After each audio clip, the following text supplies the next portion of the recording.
Welcome to Orland Park Magazine for the month of April. I'm Lisa Prati and we have a packed show for you today. We're going to start out with a fashion show from District 230, go to an honorary luncheon for the Girl Scouts at the Sabre Room.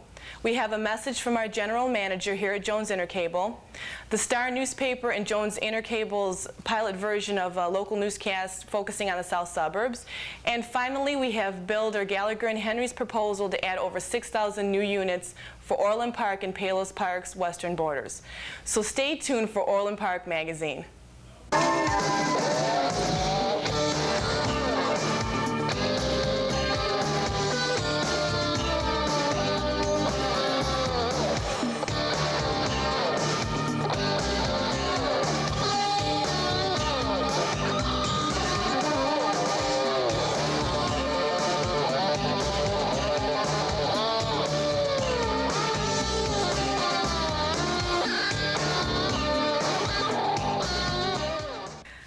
On Sunday, March 15th, District 230 held its annual fashion show at Giorgio's here in Orland. High school students decked out in various attire paraded across the catwalk like professionals.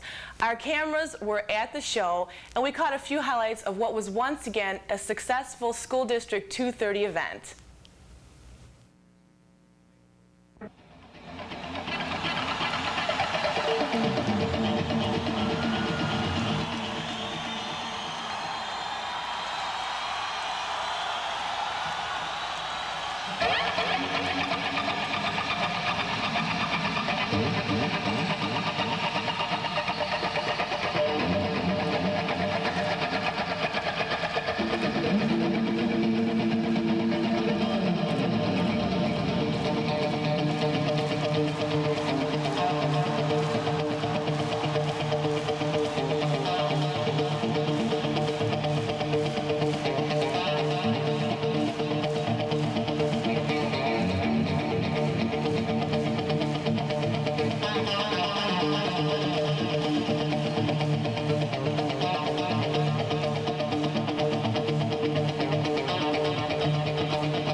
Okay, Barb, why don't you tell us some of the people who donated some of the fashions today? Well, we have over 20 stores that are represented, and the stores are TiVo, Baskins, Bennington, Brooks Fashions, Aaron Charles, Peggy Corner, Chuckles, Deb, DJ Fashions, Eagles Bridal, Genghis Formal Wear, J. Jacobs, Lady Di, Merry-Go-Round, Norland's Tuxedo, Modern Tuxedo, Richmond Brothers, Sabrina Marie, Sauvignon, and Susie's. We also have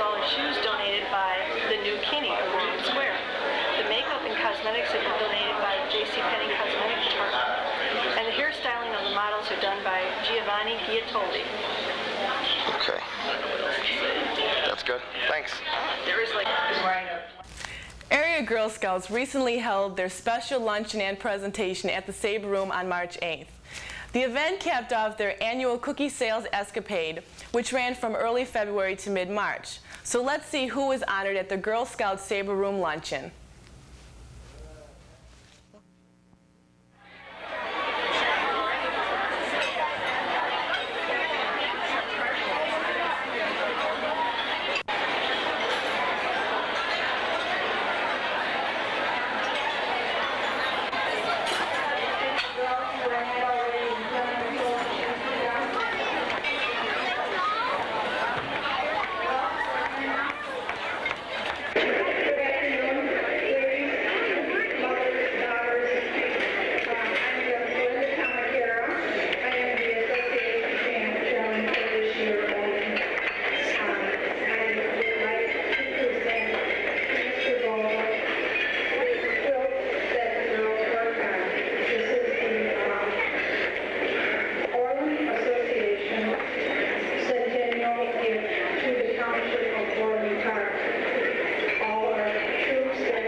Jones Intercable has undergone tremendous changes here in the past 2 years. We have purchased a new cable company.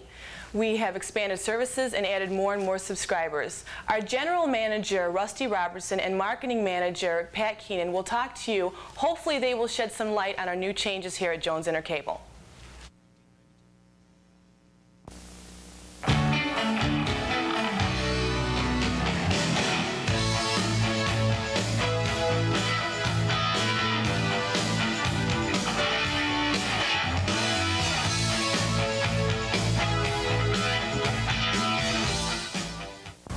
During 1991, Jones Intercable adopted a simple but dynamic mission, exceeding customer expectations. Our thought was, if every contact a subscriber had with Jones Intercable was handled competently and correctly the first time, all of our goals could be met. Customer service became our focus during 1991. We hope the changes we made were apparent to you, and we'd like to share some of them with you. In order to offer you better customer service, our hours had to coincide with our customers. That's why we expanded our office hours. Currently, you can come into our office up until 6 p.m. daily and until 1 p.m. on designated Saturdays. There's one story that sticks out in my mind about our improving customer service. When I first was transferred up here from Indianapolis, from the Jones Intercable in Carmel, Indiana, it's when we purchased Centel, and that was back in October of 1989. I remember my first day coming in and meeting all the people for the first time. The day went very quickly, and I stepped out for a lunch quickly, and I came back and walked up to the office, and the door was locked. And I remember thinking to myself, oh no, they don't like me. They've locked me out. I peeked in the window and come to find out the office had closed for lunch, and that this was a regular schedule that they had adopted due to the lack of a number of customer service people. So that's one thing we changed almost immediately, was that we hired some more people so that we could at least be open for lunch when people might have to come in and see us. Most of the changes is centered around what we're doing with customer service. I like to focus on those. Right now we have longer office hours than we previously had. You can come into our office anytime up until 6 in the evening. This is allowing for people that work late, so they have some extra time to get in to see us. Also, we open on Saturdays now. Previously, we never had Saturday office hours, and in one of our offices, we're open every Saturday until 1, and in our other 2 offices, we're open twice, the first and second Saturdays of each month until 1 o'clock. The customer service function was returned to the local office from the Aurora Center. This put control in the hands of the personnel that were handling your problems. The relocation of the center meant the addition of a new phone system specifically designed to monitor and chart calls. This is probably the most significant change we made during the year. We are now poised to meet the standards set by the National Cable Television Association regarding handling customer service and technical calls. So we want to make ourselves more conveniently scheduled for the customer. In addition to that, we have tripled our number of customer service people in the office.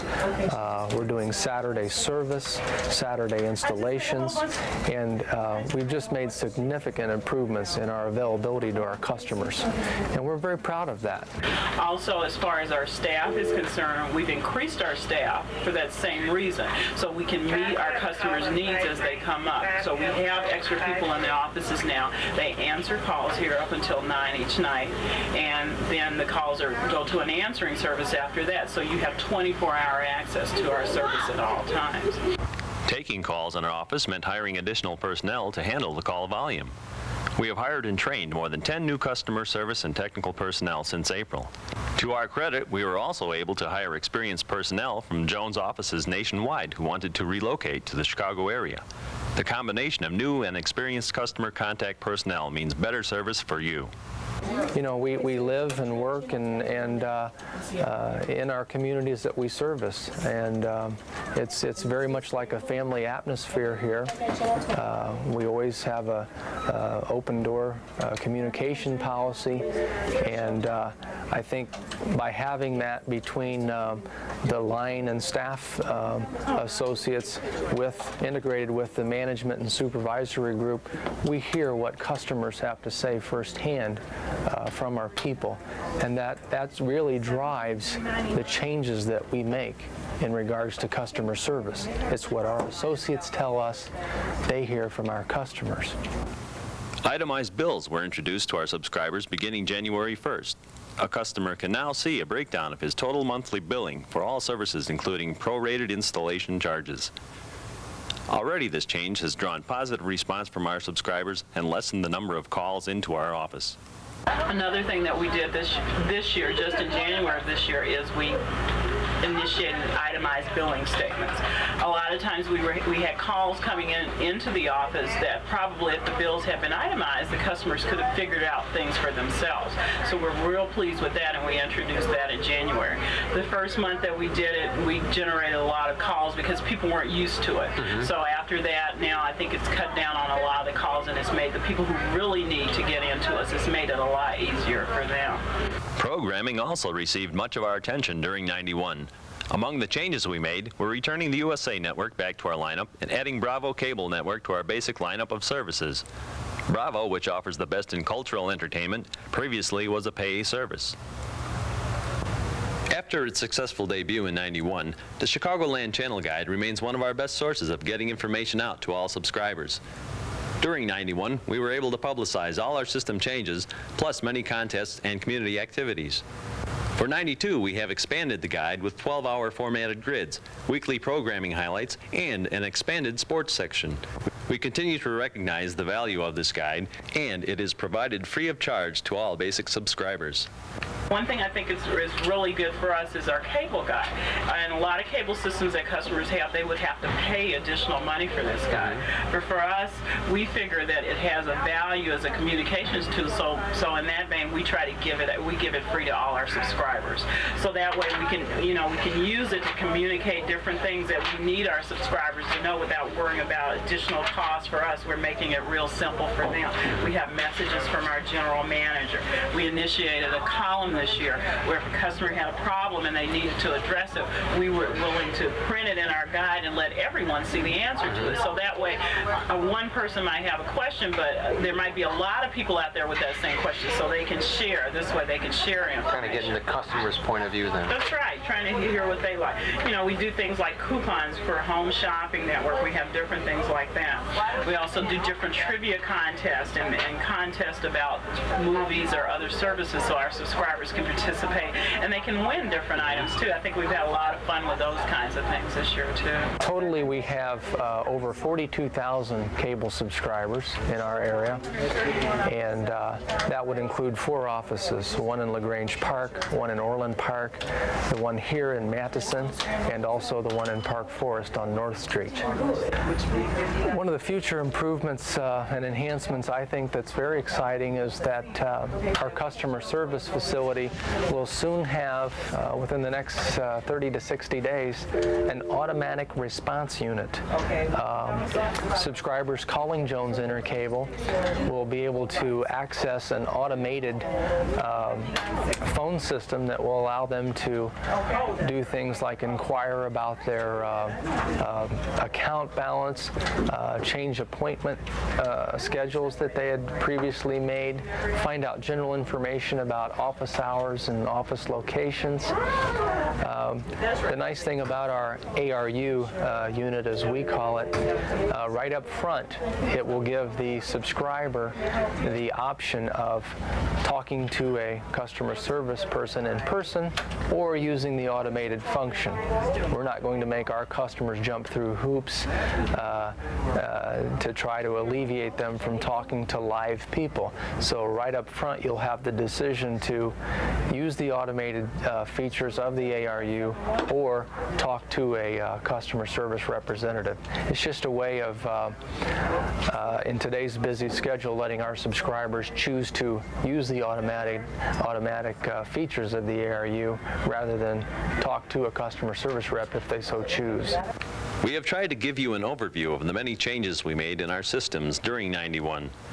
There are many other changes not listed here that serve to make our operation run more smoothly. While we hope many changes are transparent to you, there are many others that we hope stand out more prominently. These changes are part of a never-ending process of change that is geared toward exceeding your expectations.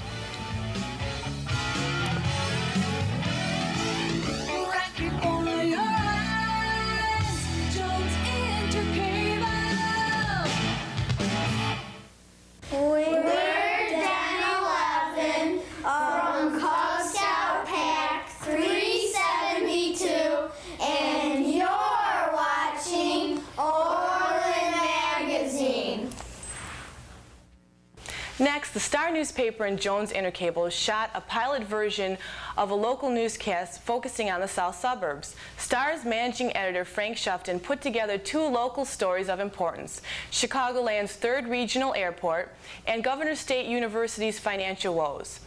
Now, this piece was shot in the Star's newsroom.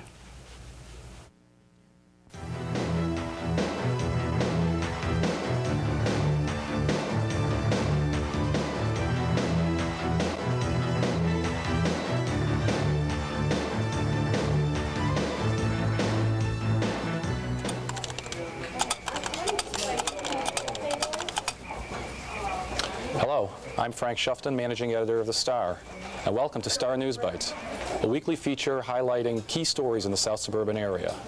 This program is a joint production of The Star, your community newspaper, and Jones Intercable.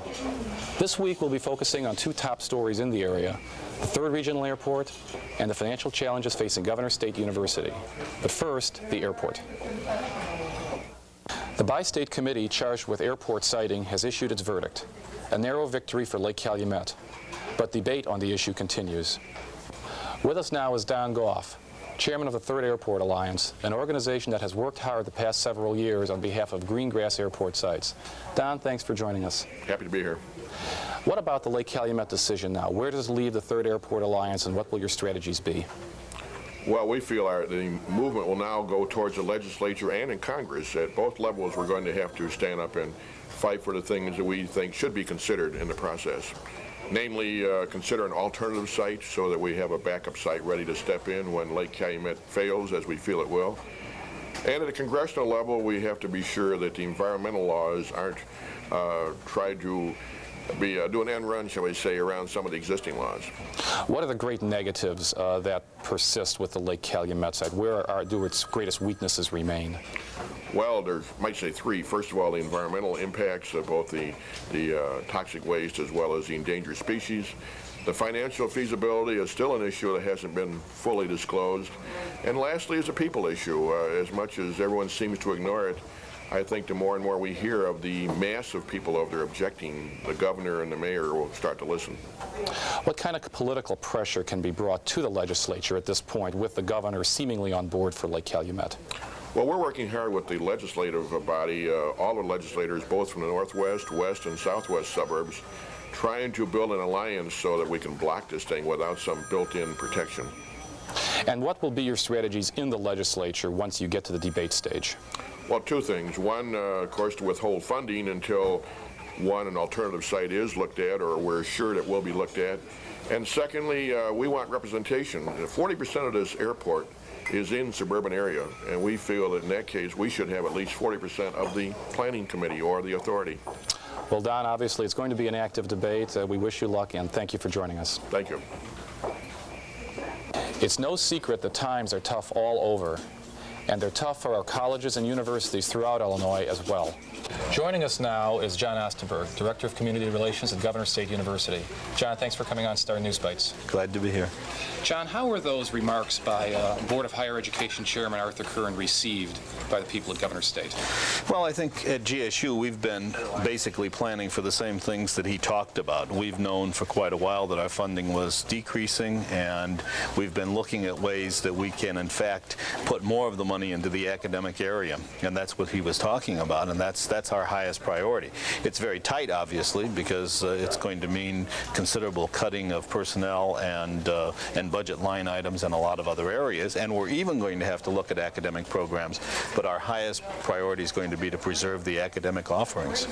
Once one gets into cutting, how does one determine the priorities? What will the officials at GSU do? Well, what the president has done at GSU is, and he started this actually about the first of the year, he established a series of committees that included faculty input, administrative input, support staff input, looking at the whole picture of what we we do at the university and trying to make a determination of what areas that it's not a case necessarily of whether they're important or not, but can we in fact eliminate this process right now.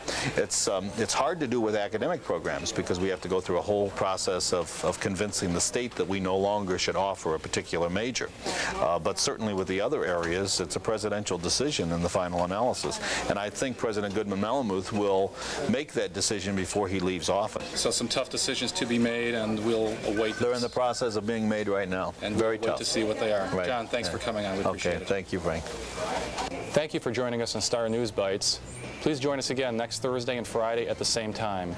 And on Thursday and Sunday, don't forget to pick up your Star for the best in local news coverage. From the Star Newsroom, I'm Frank Shufton. Good evening. Imagine Orland Park's population doubling in the next 10 years. Now that's not such a far-fetched idea because builders Gallagher and Henry have put together a proposal to add over 6,000 new units to Orland and to Palos Park's western borders. Now that could result in 20,000 residents because of that proposal. Now the issue has been raised with much concern from the residents and village officials. On March 20th, the public hearing was held.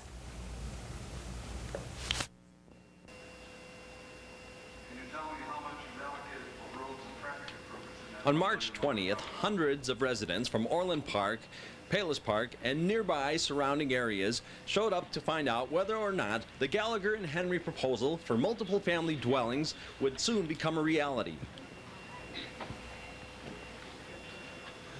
Most of those who showed up at the meeting were strongly opposed to the Gallagher and Henry proposal that could cause increased traffic congestion, higher taxes on schools,